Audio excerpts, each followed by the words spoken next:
7:44 this morning on Rossen Reports, startling claims that the most...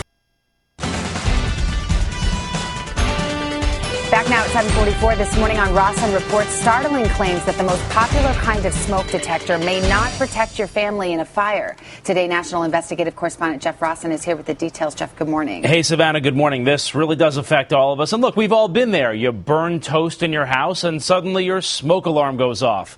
So you assume it's ultra sensitive, but experts say, think again. Turns out smoke from burning food is much different than smoke from burning furniture. In fact, we found in a real fire, your smoke detector may not go off in time to save your family. 911. I have a fire in my home. I've got the baby I better call with. A desperate mother waking up to a house full of smoke, trying to save her kids. As I'm trying to get upstairs, my first thought is the 4 people that I have upstairs. Trying to make sure that they're not scared to death, that they're safe, and that they're okay. I have 4 children dead in the house. This burning is incinerated. The kids didn't make it. Cause of death, smoke inhalation. So why didn't they have more warning?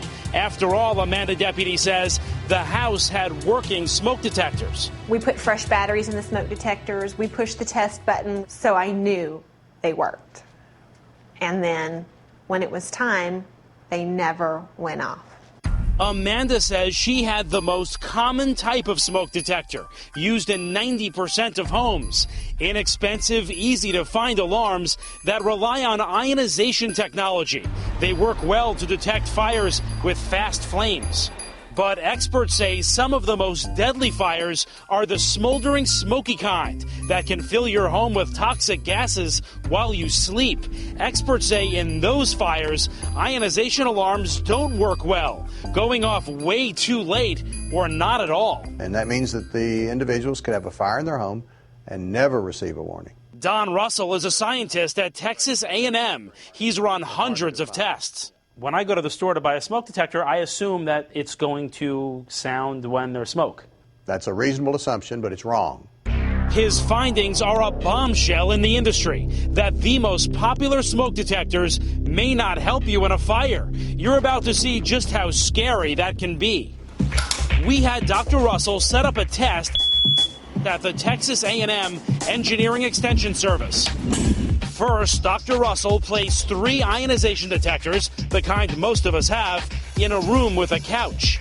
Next, firefighters set a slow, smoky fire using a soldering iron. We're watching on monitors outside. Firefighters say every minute counts to get your family out. But watch, the room is filling up with smoke, and the smoke detectors still haven't gone off.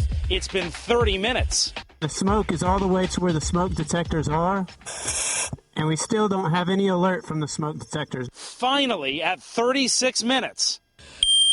We do have a smoke detector going off. Minutes later, the other 2 go off, just as the couch is about to erupt in flames. It's way too late. It's too dangerous. You couldn't get out of that room reliably. Remember, this is the type of smoke detector most of us have. But there's another technology out there that experts say gives you better warning in these fires. It's called a photoelectric detector, and even government tests show it goes off much sooner in smoky fires. Watch what happens when Dr. Russell sets up another test, this time with a photoelectric next to those 3 ionization detectors.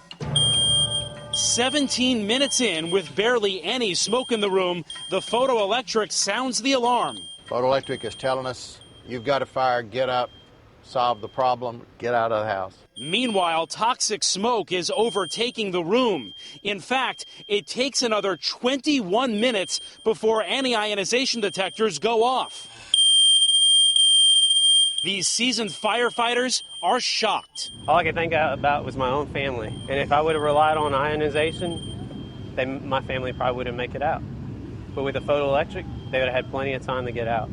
Photoelectric technology has been around for decades. And while the leading smoke detector companies make photoelectric alarms, they still sell most of their products without it. I think it's probably a business decision. The ionization detectors cost less money to make than the photoelectric.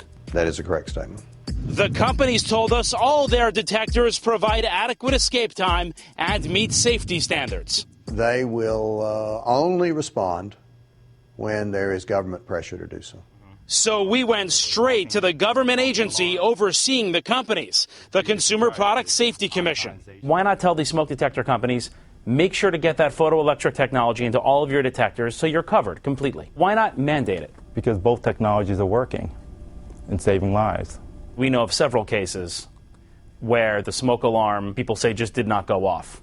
In those cases, that they need to practice a fire escape plan to make sure they can get out. But if the smoke detector didn't go off and the house is full of smoke by the time it does, what does an escape plan do? It helps them escape better when the smoke alarm eventually goes off. But eventually isn't good enough for Amanda Deputy, who lost nearly everything. I would like to think that if I had known that I might have a family of 7 instead of a family of 3. To be clear, no one is saying throw out your smoke alarm. Fire officials say the best advice is to have both technologies. You can even buy a dual detector that has both those technologies in one Savannah, though it costs a little more money. Remarkable. Thanks for the information, Jeff.